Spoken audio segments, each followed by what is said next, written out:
This episode of The Pitch is brought to you by TaxAct.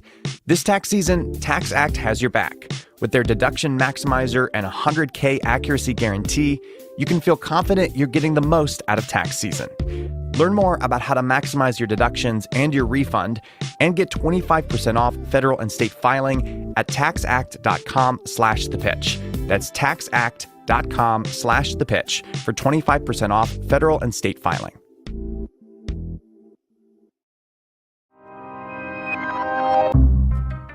I'm Josh Muccio, and from Gimlet Media, this is The Pitch, where real entrepreneurs pitch to real investors. Be pointing at a screen. Hi. Hey. Hello. Oh. Hey, what's going on? Hey, how are you? Hi. Hi, Hunter. Phil. Nice to meet you. Hunter. Hey. I'm Hunter, hoping nice your to meet company you. is Lunar. Yes. Lunar. Hunter, It's nice to meet you. Lunar. Hunter, nice to meet you. Hello, Hunter. Cool. I'm Lunar. Wait a standing minute. right here. We've met a We long met time at ago. the Techstars Mobility Detroit. Yes, probably first class. Yes, I still get your newsletter. Thank you.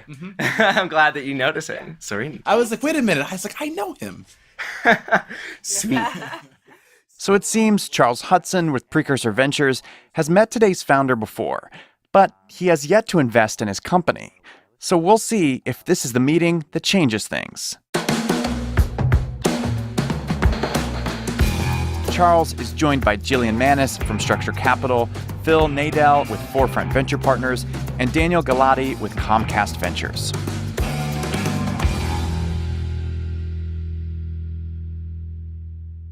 Our investors take a seat and look to Hunter Rosenblum, who's here today to pitch his startup, Lunar Wireless. So we're Lunar Wireless, and Lunar Wireless is the first bill-free carrier. And so if you're wondering why I would start a wireless carrier, or why any young person would get into such an old industry, it's because me and my co-founder, honestly, we love phones in the nerdiest way. My bar mitzvah theme was phone themed. So when I was 13 years old, like, there are printouts of me with giant blow-ups of iPhones and on some of the first Android phones and gadget logos, you name it. And then my co-founder, was basically not even going to class in high school and building VoIP software. Like, we are dweebs at our heart. We love phones. Hunter calls himself a dweeb, but he's also putting out a little bit of a tech bro vibe. You know the type, young, overly confident, and has seen the social network more times than they can count. The question is, does Hunter have the goods to back up his confidence? Basically, we had come across an internet a study from Pew Research, if you had heard of it. They do a lot of studies on internet access across the country. And we found that 4 in 10 people in Detroit don't have broadband access. And we read this article and we were like, no way. And we started interviewing more and more people, and we found that, yeah, it doesn't just affect the 4 in 10, people in Detroit, which, by the way, that number is emulated in a lot of American cities. And 1 in every 4 U.S. adults is without constant internet access, which is crazy. Really? Yes. Between the ages of 18 and 65.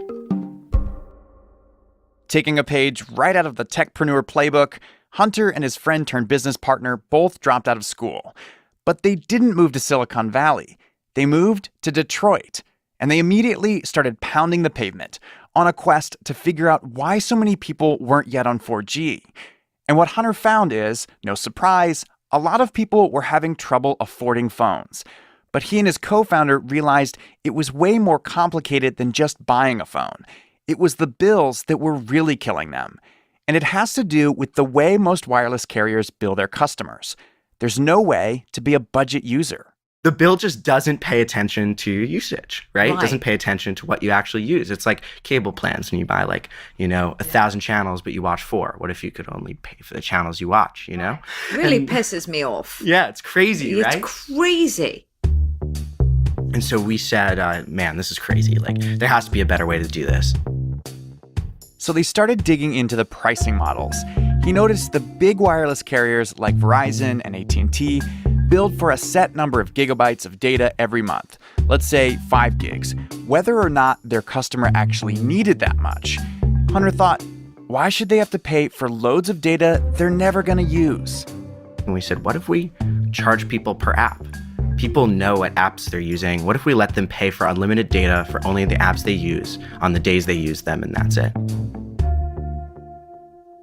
And so that's essentially what Lunar is. We call it a pay what you want model. The next step was putting that model into practice. And this is when Hunter and his partner got super scrappy. They started buying hundreds of phones on one family plan, scratching off the logo on the phone's SIM cards, and then installing their own software. Then they turned around and sold them as Lunar wireless phones. And every month I would go do cash deposits to the back of the store. And we would hack all the phones and we would literally sell them on the street. And that's how we got kicked off. And now literally tomorrow we launch nationwide. So you'll be able to buy a Lunar phone. It'll come to your door. We don't have to worry about paying cash in the back of a store. Hunter is here today asking investors for $1 million to help turn Lunar Wireless into a household name. To get them and their money behind him, he needs to prove that this pay-what-you-want model could actually disrupt the wireless industry. Explain that model a little bit more. It's per app and based on your daily usage? Yeah, and I can actually give you a demo if that's okay. That's probably Yeah, why don't you do that? the best way to do it. Yeah. So this is, one of the phones that you can buy on Lunar Wireless. It's Google Pixel.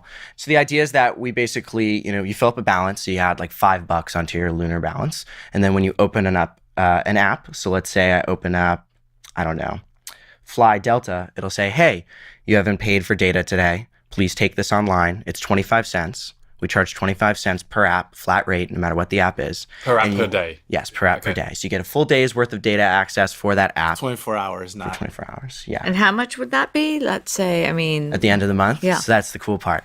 The average monthly bill that we see is about $15 at the end of the month. The highest bill we've ever seen is $48, and the American average right now is $73. You can't even get Project Fi for that. I know. I'm Base a Fi rate. subscriber. You can't even get the base rate for Fi for is that that. right? What Base is rate it? for Fi is $20. Really? Fi is the happiest. I'm the happiest Fi consumer because you only pay down to the megabyte for Right. what you use. Right. Nothing more.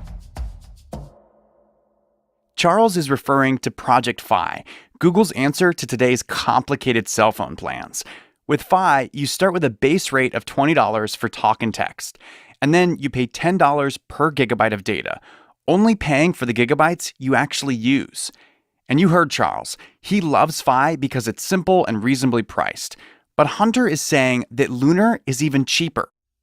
So what do the margins work out to on average when you're on an app, you're getting 25 cents and paying a variable cost? What's the average margin? Yeah, so it depends on the kind of app. On like a regular app, we'll do like 11 cents on a 25-cent purchase. 11-cent take Take rate. And how, when we look at these unlimited services, we think a lot about the profitability of a power user versus a non-power user. And we think a lot about, do you make money off of your users that use you the most? And Just let me piggyback on that, because I think where you're going is that over time, this kind of model tends to gravitate towards more power users. Because right? it's such a great service. It's a great service, and power users will gravitate towards it. And so the use case becomes more power users, and you just worry that you're giving away your $1 for margins 90 decrease cents. over time. So that's, So power users are not trying to usurp the most amount of data from a single app necessarily. They're trying to be the most cost effective at the end of the month, right? And that involves being on Wi-Fi as much as possible, using apps offline, downloading your news in the morning and reading it offline later. Power users from our standpoint are a little bit different from the power users that you think of. And that's the cool part. That's the fun part, right? When we interview our customers, the thing they say is it's like a secret hack, right? It's a tool that we can use to get back at the carriers, pay what we want, right? Can I ask the question I think you guys are getting to, which is, if I'm someone who says I'm just going to use YouTube and Spotify, Right.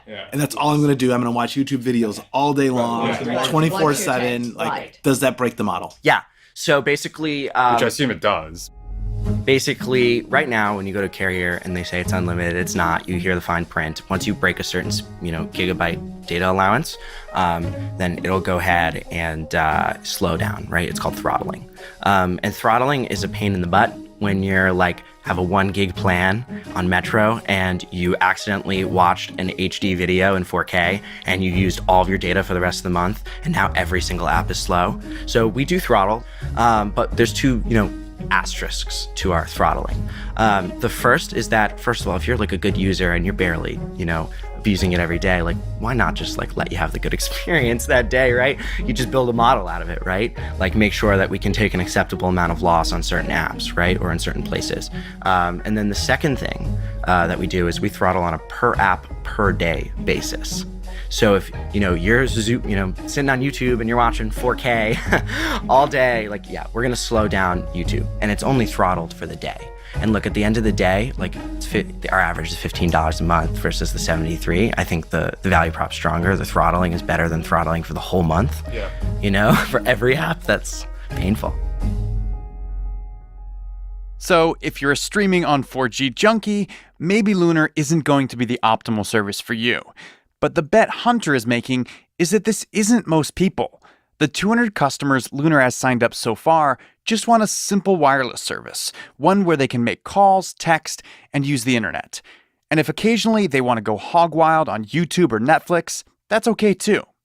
All for the average price of $15 a month. So I think your pricing model is disruptive, and I applaud you for that. I think it's really cool. Yeah. But what concerns me is usage, because I see this as a phone that people will buy, put it in the drawer, and keep it in case they need a spare phone. Not have to worry about paying for it each month, which is great, but have it if they need it. The 200, let's say you're going to get $15 a month, and you'll break even in 6 months, and you'll have a customer for many years, but you have a lot of people who aren't going to use it at all. So the average numbers, aren't there, and that not necessarily. I think my answer back is like same thing you guys, sort of pointed at me. It's 200. It's small, and all of it is small. And all of it was just proof points we needed in order to get the deals to be able to scale with no question. And now people can buy a phone from Lunar. It'll ship to their door. We don't have to worry about anything. And now we can focus on building a better model, making sure that we're getting to the right customers, that, we're bringing on the right people, that it's not going to be a spare phone. Why the 200 subs, just trying to get my head around that. Yeah. You've got capital. Why not keep, hacking your way to 1,000, hacking your way to 2,000? You know how labor intensive it is to scratch the word Metro. I'm not giving the right name. I'm just going to say one, Metro PCS off a SIM card, and then put it in a phone and then manually hack the phones. But isn't that your whole bit? Your whole business is go out and get these subscribers. You've got a scrappy team. You've got capital. Go out and 5x your subscriber base. Go tell my team to pack phones and stuff. They have other stuff to do. And it's so much logistics. Do any of you really want to get, maybe you do invest in hardware, but do you really want to get into that space if that's not what you know and do, right? We love phones. We love having great phones. We love understanding the hardware, but we build software for them. We build operating systems for them. And so spending our time doing that and figuring that out would be a temporary solution. Hunter is confident. He's basically like, Daniel, my friend, we are past scratching off SIM cards and going door to door. We're not your kid's lemonade stand. We're a tech company. We've inked deals with wireless carriers and partnered with manufacturers like Blue. This train is leaving the station, and you want to be on it. The real solution is this whole innovative model of shipping directly from the OEM, which, by the way, Blue is not the only one who's agreed to it. Blue is the only one I could talk about. You've got two, right? Yeah. So, and there aren't that many phone manufacturers, so two's a lot. So what are the barriers to entry here? So Jillian and I can go start a Lunar number 2, go to Blue or someone like Blue, get a data deal pretty easily. How do you think about sort of a real moat around this business? Yeah, the first thing is it's an old and ugly business, man. This is telco, right? This is an old business. And it isn't as easy as just getting a deal, right? They're actually made as more of gatekeepers than anything. So they're not out there sourcing deals, right? Verizon isn't out there please, everybody, come do a partnership with us. So these deals are not super common, and all of the whole process of paying per app is patented. And so all of that is our core technology. And in terms of the hardware manufacturers, this is notoriously hard. So I get that you and the team are super passionate about this. That comes through loud and clear. But why are you the right team to take on this kind of challenging role or challenging project? So, for my co-founder and I, other than just passion, my co-founder's been building VoIP software since he was 14 years old, voice over IP, He's 16 now? Yeah, well, he's 19 now. So he's been building VoIP software for a while. And then for me, like I got kicked out of AP Physics in senior year for just like literally hacking phones in class. I mean, this is what we live for. We've been building products like this for a while. I've built over 30 consumer products, 2 have gone viral. The rest of our team is also insane. We've built like an awesome team of people that just build internet products. We are not a telco company in the traditional sense. We're a bunch of people that build consumer mobile products and internet products. And we said, let's take this and apply it to telco. So how much have you raised altogether? Because I'm hearing 4.1. So you've raised $4.1 million. You have 200 customers, 200 users. Where'd the $4.1 million? We didn't spend any of Okay, that so 3.1 you have. yet. So how much? So how much have you deployed of that? We only spent about $1 million of it. Yeah, we're in Detroit. It's cheap. And how much are you raising? Yeah. At this moment? Yeah, It's so three we in the have. bank. Yeah, of go. course. So we have about 2 million in space left open. We've kind of said like, all right, we're going to leave like 2 million in space open. It's $1 million for OEM partners. And we leave another $1 million in space open for VCs that we think are awesome and really could help us push the business forward. So you've deployed 1 million. Yeah. You ostensibly have 3 in the bank, and yet you're raising another 2. Yeah. And what's the valuation? The last valuation cap that we raised on was a 14. It was a 14. Right. A $14 million valuation is nothing to sneeze at. And Hunter is saying that's what the valuation was. It's higher now. It's time for the investors to decide if they think Lunar Wireless is the next big thing in the cellular industry. Here's Jillian. I think for me, it's too early and too expensive. Yeah, to be really, that's fine. really honest. I think you are a rock star, and I can only imagine what your team looks like. And the fact that you're this young and this switched on, it just is blowing me away. I think for me is I do want to see more traction. I do want to understand. But you're an inflection point. Yes. And I just want to see more. I so believe in you because clearly you believe so much in this product. You're breathing it. And it's really quite wonderful. I'm breathing it with you. I do want to see a bit more. Jillian is out. Phil's next. Your passion is contagious. It really is. I mean, you get us excited about it, which is great. But for me, it's early and expensive. And also, I mean, frankly, you're looking for value-added investors, and I get that. You have plenty of cash. You have good runway. You don't need more money necessarily. Exactly. You're looking for value-added hungry for investor, cash, exactly. and I can't add a lot of value. No. Charles is next. He passed on Hunter and Lunar before. Will he do it again? For me, it's just price. I mean, I met you Yeah. at Techstars Mobility. It was a different price back then. It was a different price back then. That's on me. And honestly, when I met you, I was like, there's no way they can pull this off. Like, you can't start a carrier with 2 people that can't legally drink. Like, it's actually not possible. And you've proven me wrong. For me, it's just price. I run a small fund, so like entry price matters. But if there's a way to find a price that works in a range for us, I would love to support you. Being a native Detroiter, this is a problem that really resonates with me. And I think once people learn how to use the phone, your support costs, all the other things that make running a nationwide postpaid carrier, billing, fraud, dispute, these are really expensive parts of the business that your model kind Absolutely. of punts on. Yeah, Getting out of termination of contracts, all these things, they really add up and make it really adversarial. Yeah. And you've kind of simplified that out. It looks like Charles is out too. Although it sounds like he's saying if the price were lower, he'd invest. Daniel is the last investor standing.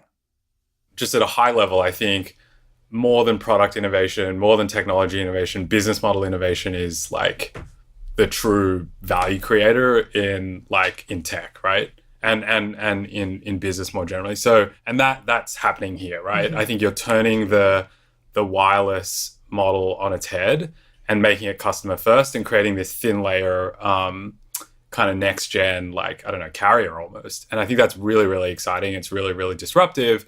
And I think you're doing it at a price point that that could lead to a multi-billion-dollar, outcome. I'm more than happy to kind of stay connected.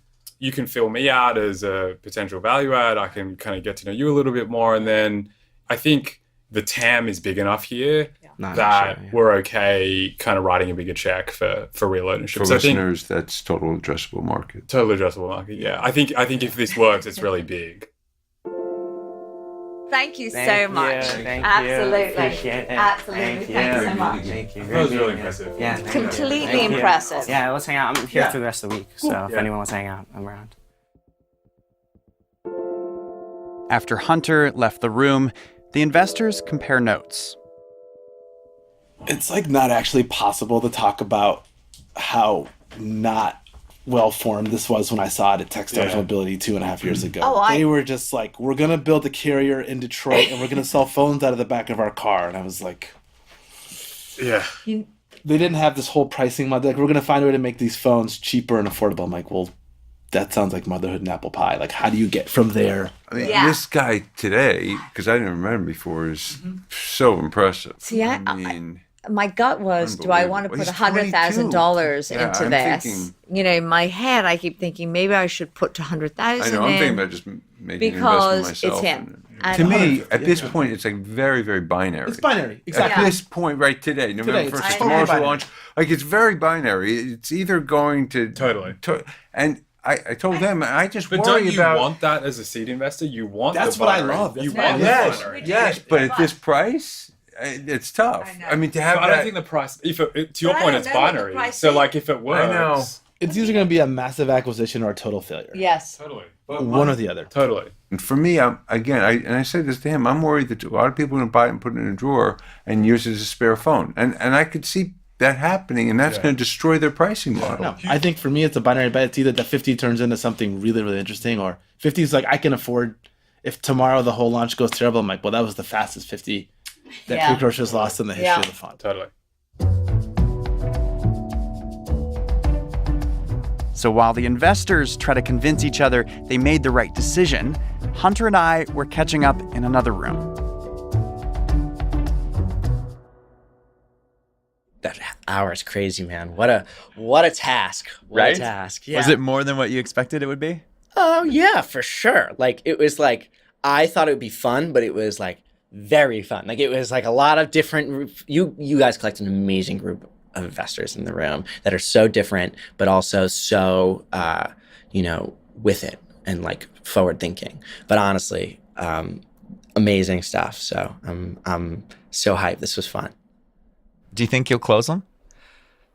I don't like to call shots beforehand, but if they can work on the price, I think so. I mean, they seem super value add. I also, it's not just about closing; it's about making sure that they're the right people, making sure that as we follow up over the next few weeks, that I feel like I can really work with them and they can be amazing partners in the future. But as the time goes on, we will see. Yes, we will. Sweet. So while Hunter and I were talking about whether he could one day close these investors, unbeknownst to the two of us, they were back in the control room starting to wonder if they hadn't just made a huge mistake. As soon as Hunter gathered his stuff to leave, Jillian flagged him down. If you had said at 14 or whatever it was, we all actually would have gone in. And so I consider it. So what was it? What were you finding? What you guys are comfortable with, and kind of just like. Just minutes after she passed on his company, Jillian starts wheeling and dealing with Hunter, telling him, listen, I'd love to make a deal, but can we get the valuation down a little? And right as she's saying this, Charles comes up and says, you know what? I think I made a mistake. I want to invest $50K in Lunar Wireless. And then Phil starts sniffing around. Finally, I'm like, all right, everyone, back into the studio. This pitch obviously isn't over. Okay, so Hunter, I'm having regrets a bit because I really want to track you. I know you, Charles, you already are in on this, right? So you already committed 50. That's right. Right? Because you know that this guy's going to win, right? And here's the thing, I do too. So I want to do 50. I'm going to give you 50 because I want to track you. So I, too, after we were talking, I had regrets. this is not appropriate for our fund, for our syndicate, because of the lack of traction. But you're impressive. I want to personally invest, but I only want to do 25. If you could do that, let me invest personally 25,000, and that way I'm, staying in touch with you and sort of staying on board. So now we're talking about 125. Can we lock the door so Daniel can't come back in? Okay. Yeah, and then it was 50 for you as well. I think 125 is acceptable dilution. And, I always say this, like, pending my co-founder's approval. Of course. Thank you, everyone. Yeah, this is cool. Well, thank No, you again. appreciative, Thank yeah. you again and again. And this is the last time. But maybe the next time will be a bigger number. We'll get Daniel to pay up for the gift. Yeah. There we go. That's a great idea. Daniel, we figured out your role. So just when we all thought Hunter was going 0 for 4 with our investors, he's instead going home with 3 investments totaling $125K. Don't ever underestimate the power of FOMO. When we come back, I find out from Hunter how this all played out after the fact.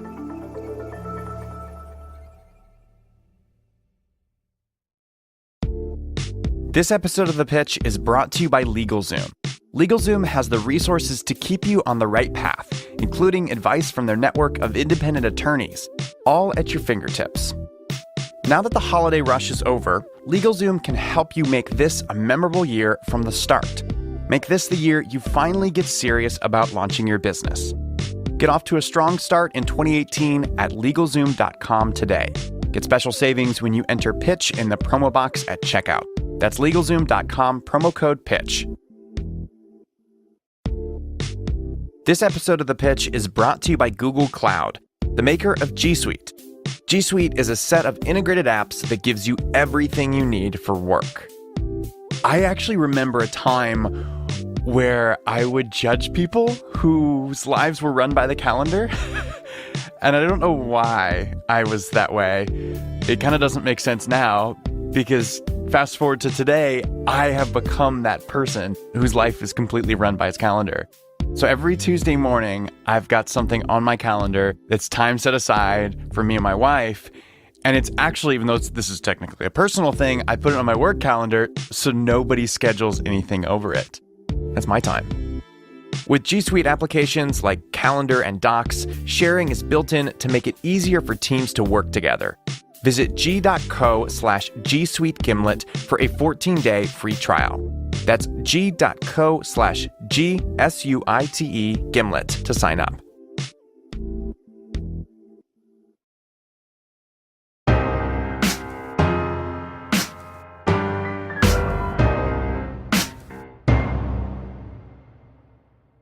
Welcome back. It's been 2.5 months since Hunter pitched and reeled in 3 of 4 investors. So I called him up to hear how things are going and what he thought about how it all went down in the room. So after the pitch, when you and I were talking and it looked like no deals were going to happen, and then right as you went to leave, the investors all started reappearing one by one, kind of saying, oh, you know what? I think I made a mistake and I want to invest. What was going through your mind when that was all happening? In that moment, I think it was just like, I'm open to hearing what she had to say. We had said we take small checks sometimes as a, sort of like a leeway into a bigger check.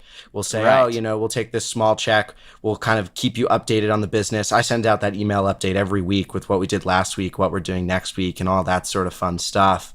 Yeah. And so I think they wanted to be a part of that update, and also they wanted to build a personal connection with me, and like them putting money on the table, like really shows that they're actually, willing, and that they want to build that relationship. Yeah. I hadn't thought about it like that, but yeah. So, I mean, it's like their way of getting their foot in the door, a way of keeping in touch. Yeah. I mean, it does seem kind of expensive, right? To put in $25,000 or $50,000 for a foot in the door, just for a weekly email. So let's say going down the road, they don't end up doing a follow-on. They don't end up putting in a normal size check that they would need to get the return that their partners are looking for. like then it seems like that 25K just isn't worth it, right? Yeah, of course, but I guess that's investing, right? You never know what you're going to do. And like having put in that check, I think says a lot because think of it the other way. Look at it the other way. Like when a company becomes a breakout success and everybody wants to invest, right? Like then the company has to decide who is there first, who showed their interest. And there'll be a million people who said, oh, I supported you. I totally thought you're awesome. But there's only going to be a few who actually, pulled out their checkbook wrote and said, I checks. really support you. Exactly. And I think Yeah. it's a real show of courage for an investor to do something like that. And it's a really brave thing to do. And like, yeah, maybe it doesn't work out here and there, but sometimes it does work. And also look at it this way. If you invest in an entrepreneur and the company goes under, like that entrepreneur is not going to stop being an entrepreneur. And that early show of courage, they'll always remember that. And when they, go on later to start another company and another company and another company after that, you were always an early supporter of them. All right. So here's the $1 million question, or I guess $50,000 question. But have each of those 3 investments gone through? Yes. All of the investors have come through. They did their diligence and all of them have written checks. I'm so happy that they were able to do that. Really excited to be able Awesome. to work with them. Yeah. So 25 from Phil, 50 from Charles, and 50 from Jillian. Got it. Wow. All right. So let's talk about the rollout. Like, like you launch with Blue the following day afterwards. Like give me how are things going? It's been great. So we launched basically pre-orders of the Blue S1. We've been receiving many pre-orders daily. It's amazing to see like the interest and response. I think you tell anyone that they can have like mobile service without a monthly bill and they're at least going to listen. So it's been really exciting. We've been beefing up the team. We've been hiring illustrators, product designers, copywriters, and now, about to make a big hire for our director of marketing. And really just figuring out how to tell the story has been most of like what we've been doing. So on the show, you had 200 customers and you were about to launch the day after. How many customers do you guys have now? It's been like 2 months, I think. Yeah. So, we're not too public about those sort of numbers. So I'll just kind of have to, say a lot more you got to than give me that. something. A lot more than that. Let's put it that way. A lot more. We're definitely going to have to beef up our support. Like we need to get our stuff together and, ready to support those customers. So. So like what you're really trying to do is disrupt, the entire cellular industry with this by saying, okay, you can have an awesome phone and pay less than anybody else. Like it's truly disruptive. But then again, like you're going up against people like Google with, Project Fi and then like Cricket Wireless, which is a household name. Like what makes you think you really think you can actually make a dent in a market that's this well established and has other people kind of already tackling the pricing model anyway? Hey, we've already gotten started, right? Like this is pure passion driving our team. We love phones. Like we are a team of people that literally, will bend over backwards for our customers. We've gotten started already. Everyone told us we weren't going to be able to get deals with the wireless carriers, and we did. How some of them even invested, right? They said we wouldn't be able to partner with the manufacturers, and, we announced this one with Blue, and we have more to come in 2018, right? We've come out and said, look, like, we don't care like if there's an established market. We're going to do it because people deserve it, because customers deserve it, right? Like there is a better way to do this. And the point of Lunar, the whole point of the pay per app solution is really putting power and control in the customer's hand. And by building out the products we do, we're able to enable them to save money, right? So I've been wanting to ask this. Like you mentioned how crazy you are about phones. You've said your team has such a pure passion for this. I get it. Like I like technology. I think it's great, but I'm not crazy about it like you are. What is it about phones that you like so much and you seem to have like dedicated your life to it? Man, okay. Did you used to watch the Jetsons? Yeah, I've seen a little bit of them. Okay, you remember how they used to like video chat on screens in their kitchen and everyone thought it was the coolest thing in the world? And now you can do that in your pocket, right? Like, you can call Right. anyone in the world from anywhere. You could talk about anything. You could look at any product. You can learn anything from something in your pocket, right? You're late at night, you're getting ready to go to bed. People used to have to take out a book from the library. Now I could just Google something and read all about it and stay up all night and become an expert, right? Like, I mean, it's not just phones. It's just like the idea of the internet and connectivity and bringing people online. Like, the fact that anyone can learn anything, do anything, talk to anyone. Like, this is the future. Like, this is the sci-fi that we've been reading about since we were kids. Like, this is what we've always wanted, and it's here, and it's in our pocket, and it's with us everywhere we go. I mean, that's crazy. That is just like, it's surreal. It's absolutely surreal. Well, it's hard to argue with that kind of passion. Lunar Wireless is definitely one of those startups I'd like to keep tabs on, sans the $25K check, of course. And if anything big happens with them, we'll let you know.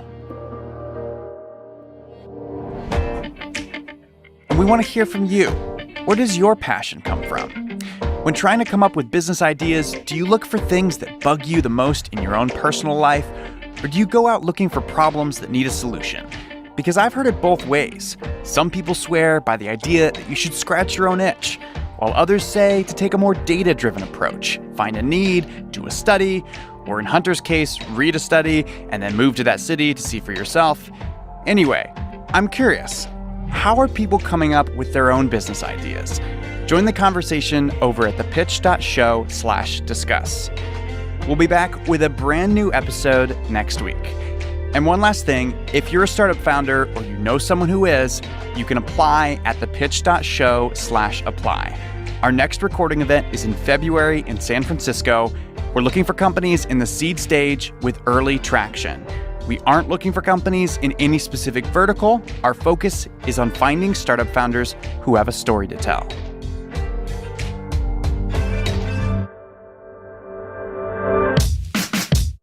Our show is produced by me, Josh Muccio, Kareem Maddox, and Molly Donahue.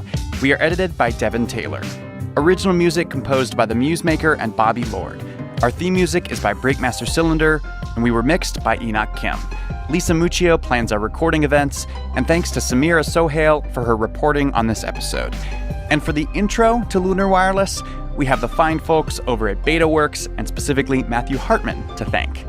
And as a reminder, no offer to invest is being made to or solicited from the listening audience on today's show. All right, you've been listening to The Pitch from Gimlet Media. See you next week.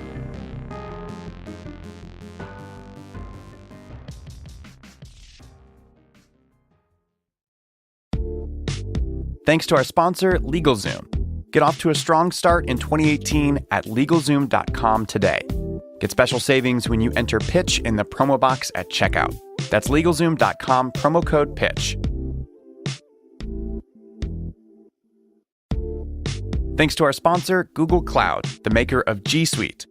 G Suite is everything you need to do your job, like Docs, Sheets, Calendar, and Gmail.